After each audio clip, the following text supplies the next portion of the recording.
Côte mexicaine, 29 mars 1936. De l'autre côté de l'Atlantique, passé le Rhin, un plébiscite faisait apparaître que 99% des Allemands accepteraient la politique d'Hitler. Pouah. Vous avez déjà vu quelqu'un faire autant l'unanimité, vous ?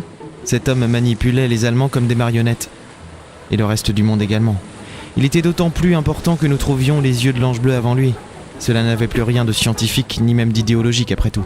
Certes, les yeux de l'ange bleu, cette ancienne relique chrétienne représentant les yeux d'un ange bleu, d'où son nom, avaient de l'importance d'un point de vue archéologique.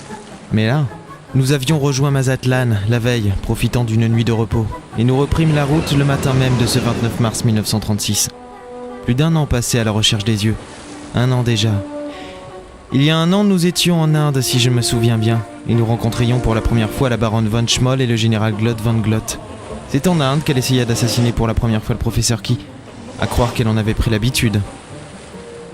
Regardez comme c'est beau! La nature dans toute sa splendeur! L'océan Pacifique. Le guano. Bien sûr, fallait que ça tombe sur moi. Nous fîmes descendre nos chevaux parmi les dunes. Une grande falaise de pierre s'élevait quelques mètres plus loin sur la plage. Vous êtes sûr que l'Atlantide est dans le coin, professeur ? Oh, ça me fait tout bizarre cette question, j'ai l'impression de comparer une antique cité engloutie à une simple épicerie. Oui, j'en suis sûr. D'après la légende, l'Atlantide aurait été engloutie. Et comptez pas sur moi pour aller patauger dans le Pacifique. Vous savez pas nager ? Tu comme une sirène. Mais faudrait pas abuser de ma gentillesse. Parcourir les forêts remplies d'animaux sauvages, se confronter aux moustiques, dévaler des pentes enneigées, ça je veux bien. Mais nager... Là où vous avez pas pied, hein, c'est pas vrai. Vous auriez peur de la profondeur des requins ? Non, j'ai pas peur de ça, c'est juste que... Oh, vous énervez pas là. De toute façon, il est hors de question de plonger. L'Atlantide aurait été engloutie, oui. Mais d'après le parchemin, la cité perdue ne se trouve pas sous l'eau. Englouti ? Englouti sous quoi alors ? Ah, du guano. Ah, oui, je sais, j'ai senti, merci. Et sur l'épaule en plus. Il va vous falloir changer de veste. Ça devrait pas être trop dur, je m'en prends souvent avec vous. Nous avons trotté jusqu'à la grande falaise dominant l'océan Pacifique. L'air était assez doux pour me faire oublier les quelques inconvénients de cette plage. Les mouettes par exemple. Professeur, vous savez où nous allons tout de même ? Non, pas du tout. Mais nous trouverons bien. Ayez foi, ma chère. Quelqu'un nous guide. Quelqu'un veut que nous trouvions les yeux de l'ange bleu, alors nous les trouverons. C'est aussi simple que ça. Ouais, c'est trop simple. Comment n'y avais-je pas pensé plus tôt ? À mesure que nous approchions de la falaise, le vent se fit plus fort, et mon cœur se serrait. J'avais l'impression que quelque chose m'entourait tout le corps. Mais pas ce genre de soie où il fait bon se rouler, non. Plus ce genre de crin où il fait mal s'irriter. Le roi Salomon a donc offert ou confié les yeux de l'ange bleu aux Atlantes.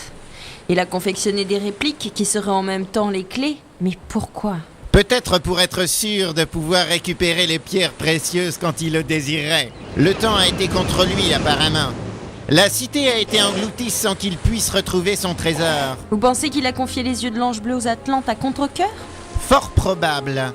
Nous ne savons rien des origines de l'ange bleu, ma chère Laura, si ce n'est la légende. Dieu lui-même, qui aurait ôté les yeux de cet ange pour le punir. Il faut jamais vexer Dieu. Toujours est-il que le roi Salomon a repris les yeux de l'ange bleu aux mains de la tribu des grands amis.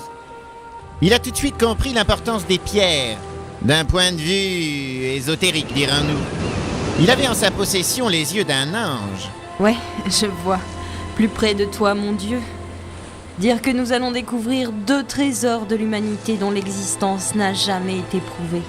Les yeux de l'ange bleu et l'Atlantide. Et la sensation d'étouffement se fut plus forte. Mon corps voulut me montrer à quel point il excellait dans l'imitation du marbre. Les muscles entiers devenaient aussi lourds que du plomb. Des bouffées de chaleur, puis un froid glacial. Buxley, vous êtes malade ? Faites attention, vous allez tomber de cheval.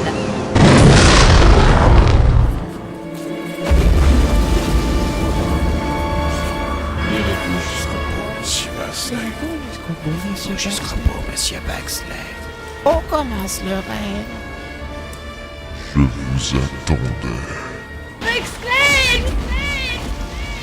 La plage avait disparu pour laisser place à une grande salle circulaire, bleue, ornée de hautes colonnes de marbre sur lesquelles se reflétait en milieu de stries dansantes le fin tapis d'eau qui recouvrait le sol.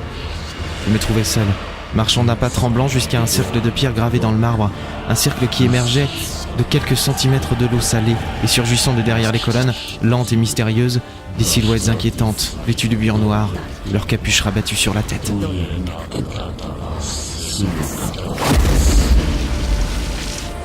Buxley? Mais vous palissez à vue d'œil. Hein, quoi, hein? Le professeur et le roi se tournaient vers moi à quelques pas devant, juchés sur leur monture. Eh bien, monsieur Buxley, on dirait que vous montez votre cheval complètement bourré. Vous allez tomber à vous incliner comme ça. Ça va pas? Non. Mais qu'est-ce qu'il y a? Vous êtes pas sûr qu'on est sur la bonne route et vous croyez qu'on va pas trouver les yeux, c'est ça? Bien au contraire, j'ai tendu le bras vers la falaise. Le professeur l'a suivi du regard. Qu'est-ce que vous essayez de nous dire, monsieur Buxley? Ils sont juste là. Ils sont juste là. Dans votre bras? Dans la falaise. Mais oui, c'est cela.